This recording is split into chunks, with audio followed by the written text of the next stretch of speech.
How did Pink Floyd set out? Were you originally a rock band and you moved into the electronic thing? How did it all begin? Hard to remember. Yes, gosh, it was a long time ago.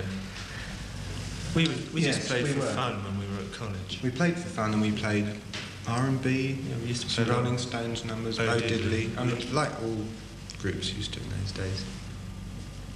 It developed from there. But again, it wasn't a conscious development. How tightly written are your compositions? Do you do a lot of improvisation when you go into the studio, when you're recording? We do a lot of improvisation in rehearsals. And generally from the rehearsals, we then go into the studio knowing something. Sometimes, I mean, Saucer Full of Secrets was started completely in the studio from scratch. It must be a really tedious, not tedious, but a really slow way to create, because you all work together, don't you? Yeah. It's a very long process. Is there some tremendous musical rapport between the four of you, David? I think on stage there is, yes. It often doesn't really work quite that way in the studio. It's not down to a musical rapport between us. Right. No, it's individual people working. It's a scuffle. Yes. It's a scuffle that it's quite a battle, really. Started finding common ground. Yeah. And everybody in the band has a power of veto almost.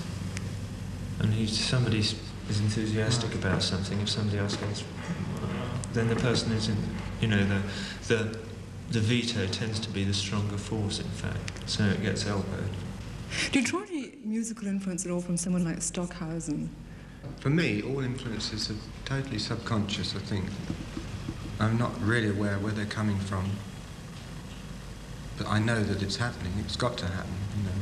But we are very into sort of timeless, ageless, spacious sort of moods in our music, very often atmospheric. Not really occult, I wouldn't say. You use a lot of tapes during performance, playing over your performance. You must have sound engineers working with you during performance. We don't actually have sound engineers. We don't use a lot of couple of road runners. We don't use a lot of tapes. We use tapes for dramatic effect. There's no music. At certain points in the concert, a tape will be played. Nearly everything we use on stage, I mean, it's very unsophisticated. I mean, we don't have a... There's certain myths about Pink Floyd, one of which is we have loads of electronic equipment. Which isn't true. How we get the sound. We have one guitar, one bass, one set drums and one organ, plus some echo units. It's basically all we had. There's only one thing that you couldn't go into any music shop and buy that we use, and that's our quadraphonic pen pop system. But everything else, practically every group that's working uses it. Do you want to move into any sort of theatrical field at all? You know, where you may have more singers and dancers and a whole theatrical thing? Yes. Yes, but we don't really know what we want to do. There's a very vague concept of what we'd like to do in terms of it's known amongst ourselves as the theatre it's a very strong project. feeling that we should do it. Yes, but we we're a little short on we're going to get without doing it. logistics. Yes. Are you working on an album at present? Yeah.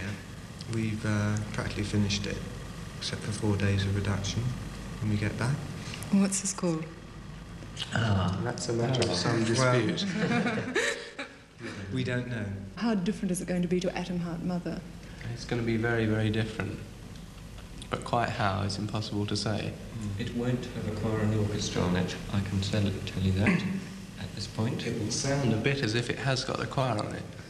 But it won't have. It won't have a real choir. We'll have our multi-track choir.